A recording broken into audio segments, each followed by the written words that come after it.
Hello, నమస్తే. బాగున్నారా? నేను బాగున్నాను. మీ అందరూ బాగుండాలని మనస్ఫూర్తిగా కోరుకుంటున్నాను. చలి చంపేస్తోంది కదా! చాలా దారుణంగా ఉంది. Take care of yourself. బండ్ల మీద వెళ్ళేవారు కంపల్సరీ గ్లవ్స్ వేసుకోండి, చెవుల్లో దూదులు పెట్టుకోండి. ఇంట్లో పిల్లలు పెద్దవాళ్ళు ఉంటే చాలా కాషియస్గా ఉండండి. అండ్ ఇవాల్టి స్టోరీ విషయానికి వస్తే, ఇవాల్టి స్టోరీ సరే, ఇవాల్టి స్టోరీ నేను చెప్తాను. మీకు ఇందులో కనిపించిన నీతి ఏంటో చెప్పండి. బికాజ్ చూద్దాం ఎవరికి ఎలా అర్థమైందో ఈ స్టోరీ. అనగనగా ఒక ఊళ్ళో ఒక ఒక అతను ఉంటాడు, ఒక ఫ్యామిలీ. అతను ఏంటంటే అతనికి ఒక అలవాటు ఉంటుంది. ప్రతి మంగళవారం హనుమాన్ టెంపుల్కి వెళ్ళి ఆ రోజు అందరికీ అక్కడ లడ్డూలు పంచి పెడతాడనమాట. ఒక 5 కిలోలు, 6 కిలోలు, 7 కిలోలు ఎన్నైతే అన్ని. ఆ రోజు భక్తులు చాలా రష్ ఉంటుంది కదా ట్యూస్డే రోజు. ఆ రోజు వెళ్ళి లడ్డూలు పంచిపెట్టడం అతనికి అలవాటు అనమాట. కొన్ని సంవత్సరాలుగా చేస్తూ ఉంటాడు. చాలా అసలు తనకి తానే చాలా గర్వంగా ఫీల్ అవుతూ ఉంటాడనమాట. నేను కేక అనే ఫీలింగ్లో ఉంటాడనమాట. అయితే అతను ఒకరోజు తనకు ఒక కొడుకు ఉంటాడు, చిన్నోడు, ఒక 7-8 ఇయర్స్ ఉండొచ్చు. అసలు నేను చేస్తున్న ఈ మంచి పని అంటే అందరూ ప్రసాదం తీసుకున్న వాళ్ళందరూ, అబ్బా మీరు చాలా అదండి అని చెప్పి అంటుంటారు కదా. నా కొడుకుని తీసుకెళ్తాను, వాడు ఎదురుగా నేను ఇదంతా చేస్తాను. అప్పుడు వాళ్ళనే మాటలకి దానికి చూసి నా కొడుకు అర్థమవుతుంది నేను ఎంత పెద్ద హీరో ఫిగరు అని చెప్పి అర్థమవుతుంది అని చెప్పి అనుకుని కొడుకుని తీసుకుని వెళ్తాడనమాట. సరే, ఎప్పట్లానే ఆ ట్యూస్డే కూడా బోల్డ్ అని లడ్డూలు తెస్తాడు, అందరికీ పంచుతుంటే అందరూ అంటుంటారు, కొడుకు కూడా వింటూ ఉంటాడనమాట. ఈ లోపల అక్కడ అయిపోతుంది ప్రసాదం అంతా పంచిన తర్వాత వాళ్ళు వెళ్ళిపోబోతుంటే అక్కడ ఈ బుగ్గలు ఉంటాయి కదా, బలూన్స్, బుడగలని కూడా అంటుంటారు. ఆ బలూన్స్ అమ్మే అతను అతని దగ్గర ఉంటే ఈ బాబు అది చూసి నాకు బెలూన్ కావాలని గొడవ చేస్తాడనమాట. వాళ్ళ నాన్న వద్దు అని చెప్పి ఊరుకో అన్నీ అంటే, ఇంకా వాడు పిల్లల గురించి తెలుసు కదా, వాడు అసలు నాన్న హంగామా చేస్తాడు. కింద రోడ్డు మీద పడి పొరిలేసి నాకు కావాలని చెప్పి ఫుల్ మారవం చేస్తుంటాడనమాట. వాళ్ళ నానేమో ఎట్టి పరిస్థితుల్లో ఊరుకొని ఏంటి నువ్వు అసలు అది ఇది అని చెప్పి వాళ్ళ నాన్న అంతకంటే గట్టిగా అంటాడు. ఈ లోపల ఆ బెలూన్స్ అతను వచ్చి బాబు దగ్గరకు వచ్చి ఒక బెలూన్ ఇస్తాడనమాట. ఇవ్వంగానే వీడు మొత్తం ఏడుపు ఆపేసి సంతోషంగా ఉంటాడు. నాన్న ఏంది వీడు లొల్లి ఆపేశాడు సడన్గా అని చెప్పి చూసేసరికి ఆ బాబు చేతిలో బెలూన్ ఉంటుందన్నమాట.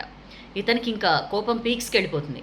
ఆ బెలూన్స్ అతని దగ్గరికి వెళ్ళి చెడామెడా వేస్తాడనమాట. ఏమనుకుంటున్నావు నువ్వు, ఇట్లా ఇచ్చి పిల్లల్ని మాయ చేద్దాం అనుకుంటున్నావా? ఇప్పుడు వాడు ఇంకా స్టార్ట్ చేస్తాడు, నేను ఒక్క పైసా కూడా ఇవ్వను దీనికి, ఏమనుకుంటున్నారో మీరు, బాగా మీకు అంతా ఆటలైపోయింది అది ఇదని తిట్టేస్తాడు. అంతా విన్న తర్వాత ఆ బలూన్స్ అబ్బాయి ఒక చిన్న నవ్వు నవ్వి, సార్ నేను ఇది అమ్మడానికి కాదు సార్, బాబుకు ఊరికే ఇచ్చాను. ఫర్ దట్ మ్యాటర్ నేను ఈ బలూన్స్ అన్నీ ప్రతి మంగళవారం ఇక్కడ రష్ ఎక్కువ ఉంటుంది, ఫ్యామిలీస్ అందరూ వస్తారు, పిల్లలు ఎక్కువ మంది వస్తారని చెప్పి వాళ్ళందరికీ బలూన్స్ ఊరికే ఇస్తూ ఉంటాను. ఆ బలూన్ చూడంగానే వాళ్ళ మొహాల్లో వచ్చే సంతోషం, వాళ్ళ ఆనందం అదంతా చాలా నెక్స్ట్ లెవెల్ ఉంటుంది. అందుకని చెప్పి నేను ఇట్లా ప్రతి మంగళవారం ఇలా బలూన్స్ ఇస్తూ ఉంటాను, నాకేం డబ్బులు అక్కర్లేదు సార్ అని చెప్పి వెళ్ళిపోతాడనమాట. ఒక్కసారి ఇతనికి అది విన్న తర్వాత అప్పటిదాకా ఏదైతే నేనే తోపు, అసలు నేను ఎంత అద్భుతమైన ధర్మ కార్యక్రమాలు చేస్తున్నాను, నేను అందరికీ ప్రసాదం పంచిపెడుతున్నాను, ఇన్ని కిలో లడ్డూలు ఇస్తున్నానని చెప్పి ఏదైతే ఒక గర్వం, ఒక ఈగో ఏదైతే అతని దగ్గర అప్పటిదాకా రాజ్యం ఏందో అదంతా పటాపంచలైపోతుంది. అరే అతను చాలా సింపుల్గా, యాక్చువల్లీ ఇతను అడగకపోతే అతను చెప్పేవాడు కూడా కాదు. అతను ఆ పని ఎప్పటి నుంచో చేస్తున్నాడు, ఎవరికి చెప్పకుండా, బోస్ట్ చేసుకోకుండా, నేనేదో పెద్ద తోపు అని చెప్పి చూయించుకోకుండా తన పని తను చేసుకుంటున్నాడు. కామ్గా వస్తున్నాడు, పిల్లలకి ఫ్రీగా బలూన్స్ ఇస్తున్నాడు, వాళ్ళ ముఖంలో ఆనందం చూస్తున్నాడు, తిని అంతకంటే ఆనందపడుతున్నాడు, కామ్గా వెళ్ళిపోతున్నాడు. ఆ విషయం తెలిసిన తర్వాత ఇతను ఒక్కసారి అరే నిజమే కదా, తన దృష్టిలో తను అప్పటిదాకా ఒక గెలివర్ స్థాయిలో ఉన్న వ్యక్తి ఒక్కసారిగా తన దృష్టిలో తను లిల్లిపుట్లా కనిపిస్తాడనమాట ఇతని మాటలు విన్న తర్వాత. సో ఈ కథలో మనం తెలుసుకోవాల్సింది ఏంటంటే నేను చెప్పను, మీరు చెప్పండి నాకు. ఈ స్టోరీలో నుంచి మనం మన రియల్ లైఫ్కి ఏం అన్వయించుకోవచ్చు, ఏం వాల్యూస్ ఈ స్టోరీలో ఉన్నాయి, లెట్ మీ నో.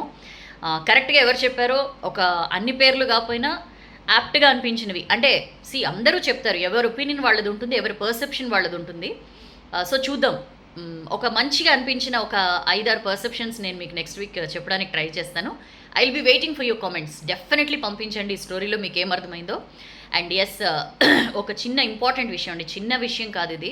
వాసు అన్నయ్య, వన్ ఆఫ్ అవర్ వ్యూవర్స్, అన్నయ్య ఎప్పటి నుంచో చెప్తూ ఉన్నాడు నాకు, తల్లి ఇది ఒక విషయం నువ్వు మనందరి దృష్టికి తీసుకురావాలని చెప్పి. చాలామంది టూ వీలర్స్ మీద వెళ్ళేవారు వెనకాల కూర్చున్న లేడీస్ ఎస్పెషల్లీ చాలా చాలా జాగ్రత్తగా ఉండండి. శారీ పళ్ళు కానీ లేకపోతే దుపట్టాస్ డ్రెస్ వేసుకున్నప్పుడు చుడిదార్ దుపట్టాస్ కానీ ఇవి వెనక టైర్లోకి వెళ్ళి ఇరుక్కుని చాలా చాలా చెప్పలేము, అట్లాంటి చాలా ఇన్సిడెంట్స్ జరుగుతాయి. So please be very careful. Bike పైన వెనకాల కూర్చునే వాళ్ళు, బైక్ పైన ముందు కూర్చునే వాళ్ళైనా సరే మీ దుపటాస్ విషయంలో అది ముడివేసుకోవడమో లేకపోతే ఏదో ఒక ఇంపార్టెంట్ స్టెప్ అయితే తీసుకోండి. ఆ కాషన్ మాత్రం అస్సలు మర్చిపోద్దు. వాసోనియా, థ్యాంక్ యూ సో మచ్ ఈ అబ్జర్వేషన్ మీరు తెచ్చినందుకు. ఇలాంటి అబ్జర్వేషన్స్ ఏదైనా అందరికీ ఉపయోగపడే విషయాలు ఏవైనా మీరు కూడా నా ద్వారా అందరికీ చెప్పాలనుకుంటే ప్లీజ్ లెట్ మీ నో. అది కూడా మీరు కామెంట్ సెక్షన్లో పెట్టండి. 10 మందికి ఉపయోగపడేది ఖచ్చితంగా మనం చెప్పుకుందాం. ఎందుకంటే ప్రతి ఒక్కరికి అన్ని విషయాలు, ఇవన్నీ సౌజన్య చెప్పే విషయాలు కొత్తవి కాదు. నేనేదో కొత్తగా రాకెట్ సైన్స్ లాగా మీకేమీ చెప్పట్లేదు. ఇవందరికీ తెలిసే విషయాలే. కాకపోతే ఏంటంటే ఒక్కొక్క సందర్భంలో ఒక్కొక్కరు ఉండే సిచ్యుయేషన్లో ఒక్కొక్కరి మాట విన్నప్పుడు మనకి తెలియకుండానే మనం మోటివేట్ అవుతాం. సో ఈ స్టోరీస్ వెనక ఉద్దేశం అదే. ఇవన్నీ మీరు చదివి ఉండొచ్చు, చూసుండొచ్చు. నాకు కూడా చాలామంది చాలా వీడియోస్ పంపిస్తారు. వాటిలోంచే నేను మీకు చెప్పేది. నేను సొంతంగా రాసినవి కాదు, నేను ఎక్కడో తయారు చేసినవి కాదు. కాకపోతే చెప్పాను కదా, ఒక మంచి మాట ఒక మంచి టైంలో మన చెవిన పడినప్పుడు అది చేసే కమాల్, ఆ miracle, that will be next level. So అట్లా ఎవరికైనా సహాయపడతాయని చెప్పి ఈ మంచి మాటలు మనం చెప్పుకుంటాం. అండ్ అగైన్ ఈ స్టోరీ మీకు నచ్చితే లైక్ చేయండి, బాగా నచ్చితే షేర్ చేయండి. మీలాగా ఇంకెంతమంది ఈ స్టోరీకి సంబంధించిన వాల్యూ చెప్పగలుగుతారో మనం కూడా చూద్దాం. ఓకేనా? వెయిట్ చేద్దాం ఎంతమంది ఈ స్టోరీ నుంచి తెలుసుకున్న వాల్యూ చెప్తారో నేను కూడా చూస్తాను. నెక్స్ట్ వీడియోలో మళ్ళీ కలుద్దాం. Till then this is your Sowjanya signing off.